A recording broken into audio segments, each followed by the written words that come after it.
Hello guys, welcome to my channel let's crack judiciary. So guys, आज की video है note making strategy for judiciary exams और आज का सब्जेक्ट मैं ले रही हूँ सिविल प्रोसीजर कोड। देखिए, मैं चाहूँ तो आपको एक ही स्ट्रेटजी बता सकती हूँ, लेकिन हर एक्ट की, हर सब्जेक्ट की अलग स्ट्रेटजी होती है। जैसे सीआरपीसी में जो क्वेश्चंस आते हैं वो अथॉरिटी यानी कि डीएम है, एग्जीक्यूटिव मजिस्ट्रेट ने की है, सेशन जज ने की है, किसी ने भी, वो भी पूछ लिए जाते हैं। सीपीसी में ऐसा कुछ नहीं आता, ठीक है। और आईपीसी में आपको कितनी सजा है या कितना एज होगी, उससे ऊपर इतनी पनिशमेंट लगेगी, उससे नीचे है तो कितनी पनिशमेंट लगेगी, ये चीजें होती हैं। इसीलिए मैंने आपको सिविल प्रोसीजर कोड की ही नोट मेकिंग आज बताऊंगी।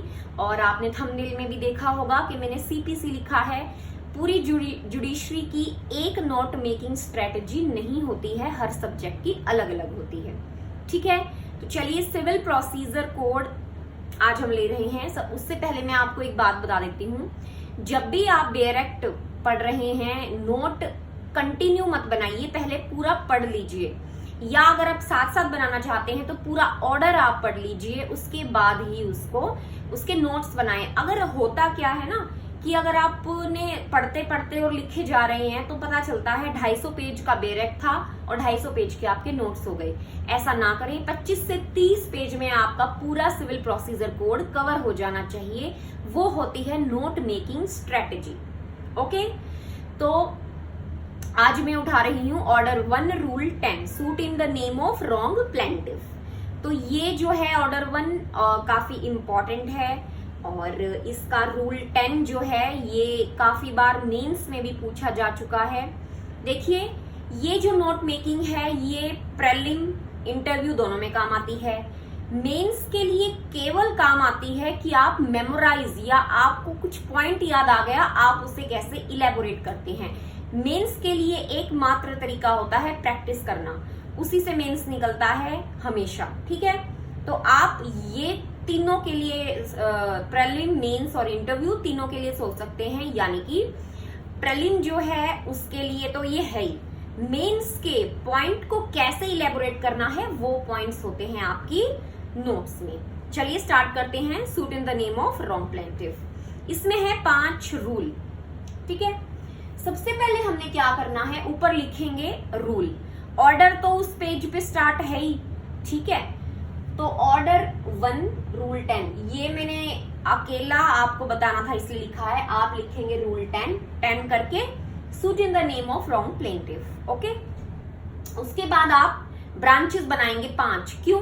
क्योंकि 5 इसमें क्या है, सब रूल। आप बेयर एक्ट में देख लेना, ठीक है। तो 5 इसमें सब रूल हैं। पहले रूल में क्या आपने पढ़ लिया, अब ये देखिए कीवर्ड क्या निकल के आ रहा है, ठीक है। 3-4 बातें बोल दी, लेकिन क्या कीवर्ड है? कीवर्ड है प्लेंटिफ जो है वो रॉन्ग पर्सन सब्स्टिट्यूट हमने कर दिया है। मतलब वहां पे जो पार्टी है वो रॉन्ग पर्सन के उस पे, प्लेंटिफ पे इंस्टीट्यूट हो चुका है सूट, ठीक है। तो प्लेंटिफ रॉन्ग पर्सन, ये हो गया पहला। दूसरे में कहा है कि कोर्ट जो है उसकी पावर है में, यानी कि डिस्क्रिशनरी पावर है कि जो वो स्ट्राइक आउट निकाल सकता है या ऐड कर सकता है।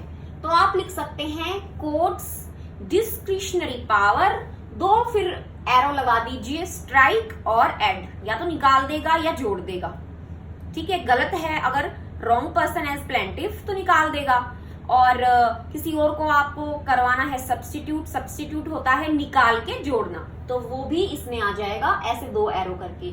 तीसरी चीज कहती है डिसेबिलिटी के बारे में। अगर आप 3rd सब रूल पढ़ेंगे तो आपको पता चलेगा ये इसमें पूरे में डिसेबिलिटी है, तो आप एक वर्ड लिखिए डिसेबिलिटी, पूरा नहीं छापना है, ठीक है। उसके बाद 4th में कहता है अबाउट डिफेंडेंट, कि डिफेंडेंट अगर ऐड होता है तो क्या होता है, तो आप लिख दीजिए डिफेंडेंट एडेड, ठीक है।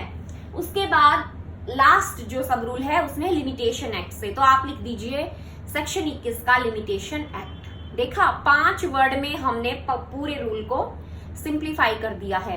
अब कई बार क्या प्रीलिम में क्वेश्चंस आता है कि ऑर्डर 1 रूल 10 के किस में डिसेबिलिटी की बात की गई है? 3-4 ऑप्शन दे देंगे। इस नोट मेकिंग से अगर आप ऐसे फॉलो करते हैं, मैं आपको गारंटी देती हूं आपका क्वेश्चन कभी गलत नहीं होगा। ठीक है, उसके बाद क्या करेंगे आपने जैसे प्लेंटिफ को रॉन्ग पर्सन लिखा, अब आप लिखेंगे स्टेज। ठीक है, किस स्टेज पे? एट एनी स्टेज, यानी कि जब आप इंस्टीट्यूट कर दिया, आपको लगता है कि ये तो गलत पर्सन है जो प्लेंटिफ है, ये नहीं होना चाहिए था, तो आप किस स्टेज पे ये सब कुछ जो है घटा और जो जमा करवा सकते हैं पर्सन को, तो वो होगी एट एनी स्टेज। ये इंपॉर्टेंट है, इसीलिए आपको लिखना होगा। व्हेन, कब? जब आपकी बोनाफाइड मिस्टेक थी, मेलाफाइड नहीं होनी चाहिए। सिचुएशन क्या है? या तो रॉन्ग पर्सन है या हमें डाउट है कि वो पर्सन प्लेंटिफ है या नहीं। ठीक है, इसीलिए डाउट अबाउट पर्सन। लास्ट है रेमेडी। रेमेडी क्या होगी? सब्स्टिट्यूशन। ठीक है, निकाल के जोड़ना या फिर एडिशन।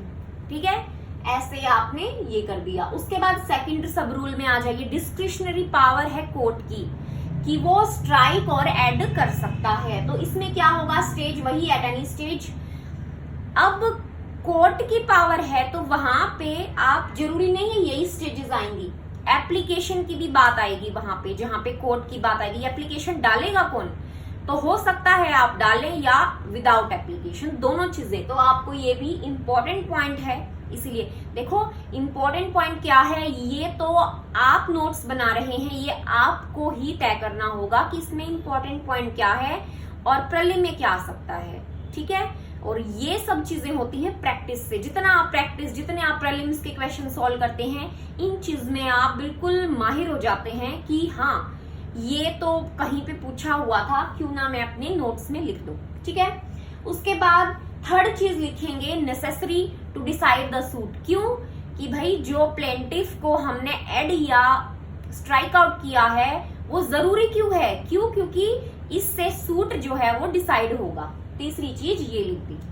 उसके बाद disability, next friend, obviously disability है तो नेक्स्ट फ्रेंड जो है उसके थ्रू हो जाएगा, और विद कंसेंट।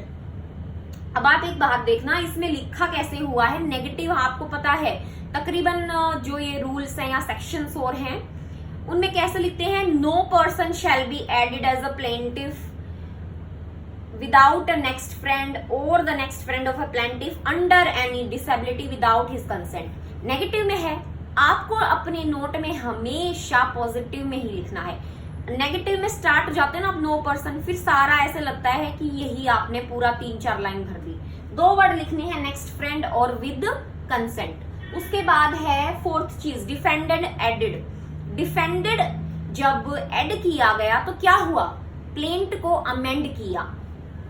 सेकंड पॉइंट ये आ गया, सिंपल।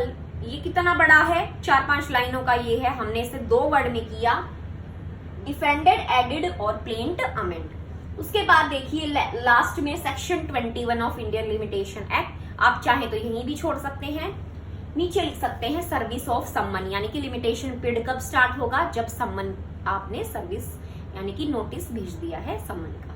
ठीक है, तो देखा आपने कितना बड़ा जो है ये रूल है, और हमने इतने में, अब ये तो मैंने थोड़ा खुला खुला लिखा है इसलिए ये 3-4 लाइनों में बन जाएगा इतने में। एक पेज में यानी कि आपका ऑर्डर 1 आ जाना चाहिए, सिंगल, यानी कि दोनों साइड नहीं, क्योंकि टोटली में जब आपको 25-30 कह रही हूँ तो सिंगल में करेंगे तो फिर फायदा क्या है। तो ऑर्डर 1 ऑर्डर 2 जो है 1-1.5 पेज के साथ, क्योंकि ऑर्डर 1 ऑर्डर 2 हम इकट्ठे ही पढ़ते हैं तकरीबन, तो ये ऐसे बहुत ही शॉर्ट वे में ये नोट मेकिंग स्ट्रेटजी होती है। यही प्रीलिम के 1-2 दिन वाली पहली जो रिवीजन होती है उसमें काम आती है, और मेंस की जो 2 पेपर होते हैं उस दिन भी यही नोट्स आपके काम आते हैं।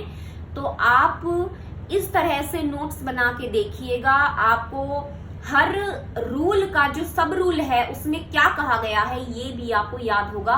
थोड़ा सा चार्ट फॉर्मेशन आप अच्छी कर सकते हैं और कलर कर दीजिए, जैसे आप थोड़ा सा उससे थोड़ा अच्छा दिखे, और आप जब भी रिवाइज करें थोड़ा सा कलर्स जो है ट्रैक करते हैं तो आपको अच्छी तरह से याद हो जाए। तो आई होप आपको ये CPC की किस तरह से नोट मेकिंग स्ट्रेटेजी है ये पसंद आई होगी, और अगर पसंद आई है तो प्लीज गाइज लाइक कीजिएगा और चैनल को सब्सक्राइब कर दीजिएगा। और अगला सब्जेक्ट मैं कौन सा लूं जिसमें मैं आपको नोट मेकिंग स्ट्रेटेजी बताऊं, वो आप मुझे प्लीज कमेंट में बताइए।